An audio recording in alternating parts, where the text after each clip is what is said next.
Setelah berpesta, Lisin dan teman-temannya mau pulang ke asrama. Di perjalanan, temannya mau ke toilet.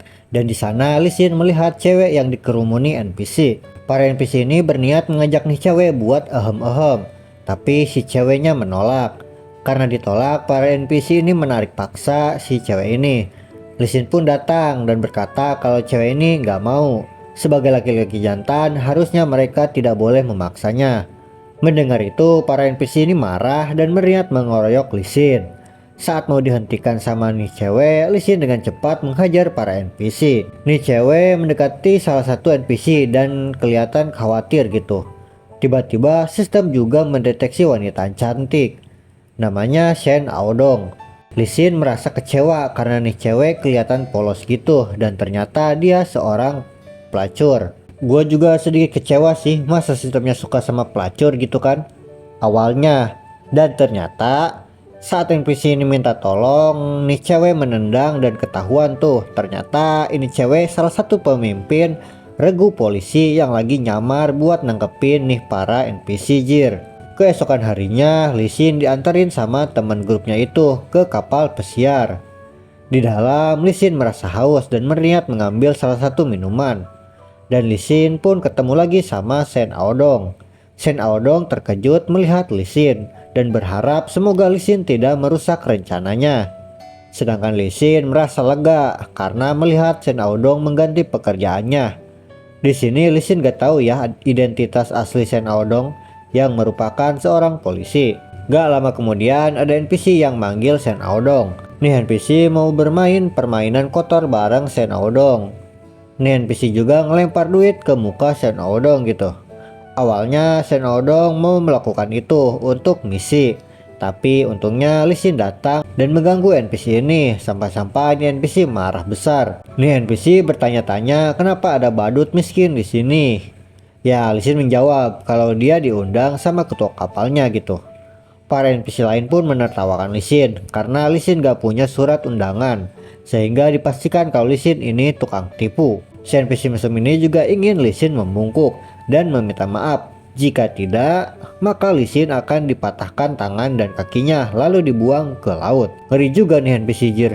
NPC ini pun manggil para keamanan dan bilang akan memperlihatkan bagaimana aturan orang kaya. Oh gitu ya bang, jadi kalau punya banyak uang dia yang berkuasa, kata Lisin.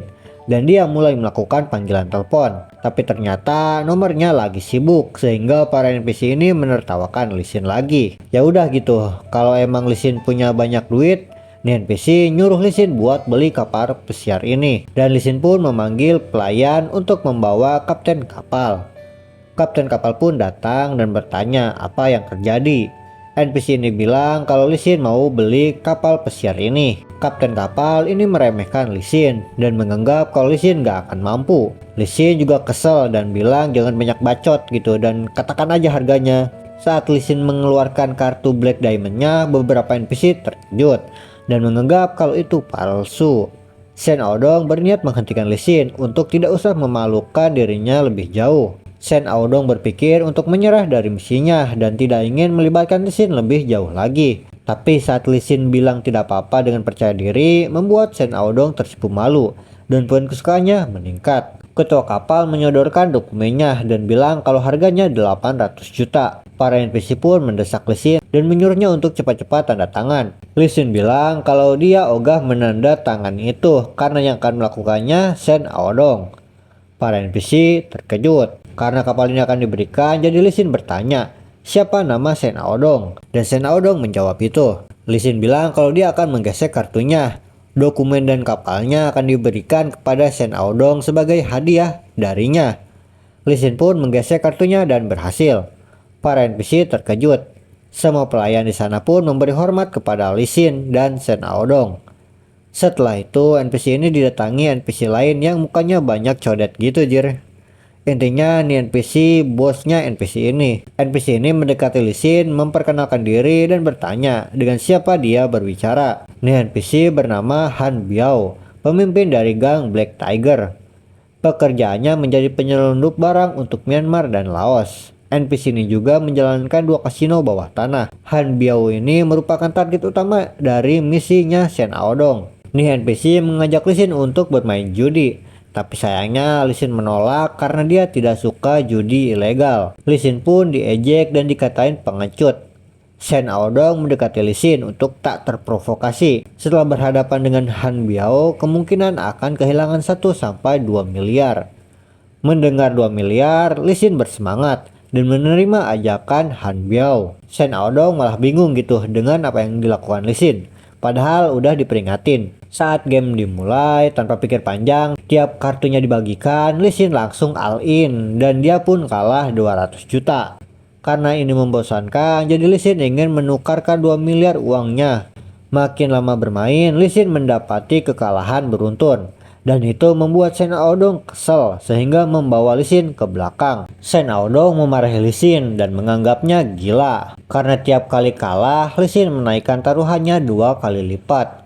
Dan bertanya, emangnya dengan cara berpikir Lee Sin seperti itu, apakah membuat Lee Sin balik modal? Itu malah kebalikan. Di dunia judi, keberuntungan bukan satu-satunya yang bisa diandalkan. Lee Sin malah merasa senang karena ini pertama kalinya dia di Kabedon. Lee Sin menjawab kalau dia tidak masalah dan juga dia tidak akan menyalahkan Shen Aodong. Lee Sin juga meminta Shen Aodong untuk jangan marah. Shen Aodong menyangkal itu dan bilang kalau dia itu cuma ingin memberitahu Lee Sin kalau Lee Sin gak akan bisa menang. Lee Sin bertanya kenapa dia tidak bisa menang. Shen Aodong menjelaskan kalau dealer dan Han Biao bekerja sama.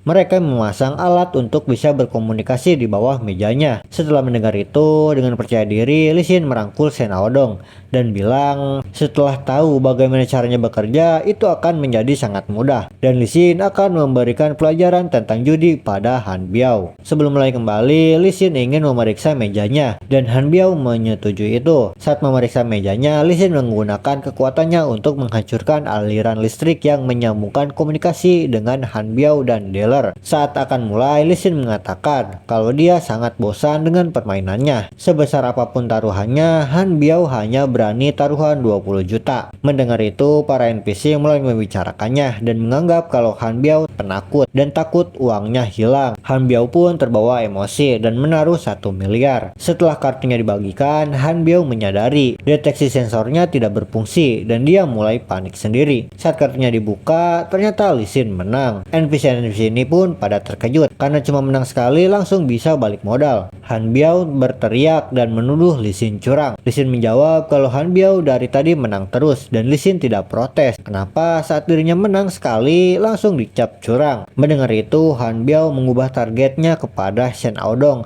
dan menuduhnya curang. Jelas Shen Aodong menyangkal itu dong dan menyuruh NPC-NPC ini untuk periksa monitor CCTV. Saat para NPC menyalahkan Shen Aodong, Han Biao pun bilang sesuai aturan judi, siapapun yang berbuat curang akan dipotong tangannya dan uang judinya akan disita. Han Biao juga mengancam jika tak mau melakukannya, maka peluru yang akan menghantam kepala Lee Sin dan Shen Aodong. Lee Sin santai aja gitu dan menantang balik untuk melihat siapa yang lebih cepat antara pelatuk pistol Han Biao atau tangannya yang sudah Lee Sin latih bertahun-tahun. Shen Aodong kaget dan berkata untuk jangan memprovokasinya. Tapi sebelum Shen Aodong menghentikan Lee Sin, suara tembakan terdengar. Anehnya, Lee Sin baik-baik saja, sedangkan Han Biao terkapar kesakitan. Saat orang-orang pada kebingungan, Shen Aodong melihat kejadian itu. Jadi saat Han Biao menembak, Lee Sin melempar chip yang ada pada tangan kanannya dan mengenai peluru itu sehingga menyebabkan pelurunya berbelok arah. Pada saat itu juga Lee Sin dengan cepat memukul Han Biao. Bestinya Han Biao pun berteriak untuk segera menangkap Lee Sin. Namun ternyata malah dia yang ditangkap dan Lee Sin bilang, "Kok bisa lu sebego itu?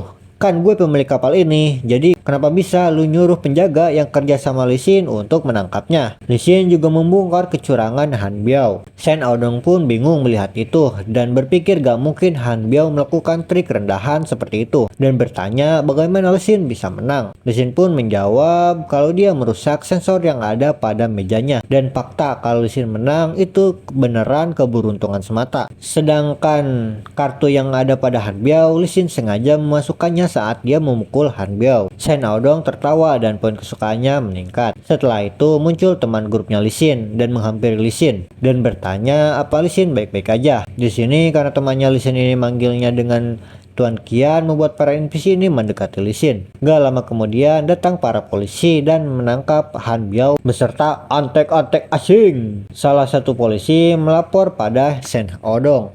Shen Aodong mencari Lee Sin dan ingin mengembalikan uangnya, tapi karena Lee Sin sudah menghilang, jadi itu gak bisa. Ternyata Lee Sin udah pergi dari kapal pesiar menggunakan kapal kecil. Lee Sin pergi dari sana karena dia takut ditangkap polisi, jir. Di asrama, Luo Yaxi menunggu balasan chat dari Lee Sin dan berniat untuk mengajak Lee Sin makan di rumah sewaannya. Setelah itu mereka bisa asal oleh cuy. Gak lama kemudian Liu Yicheng datang. Luo Yaxi bertanya kenapa Liu Yicheng sangat berantakan seperti itu. Pasti habis ML dan menyarankan Liu Cheng untuk tidak sembarangan iclik sana sini. Liu Cheng bilang kalau dia seperti itu karena Lee Sin terlalu brutal mainnya. Luo Yaxi gak percaya itu dong dan menganggap kalau gaunnya robek karena Liu Cheng sendiri yang merobeknya. Tapi saat Liu Cheng memperlihatkan bekas tangan yang ada di pantatnya, Luo Yaxi pun terkejut dan langsung pergi dari sana. Melihat Luo Yaxi pergi dengan ekspresi murung membuat Liu Cheng merasa di atas angin dan berharap kapan lagi dia bisa melakukan itu dengan Lee Sin.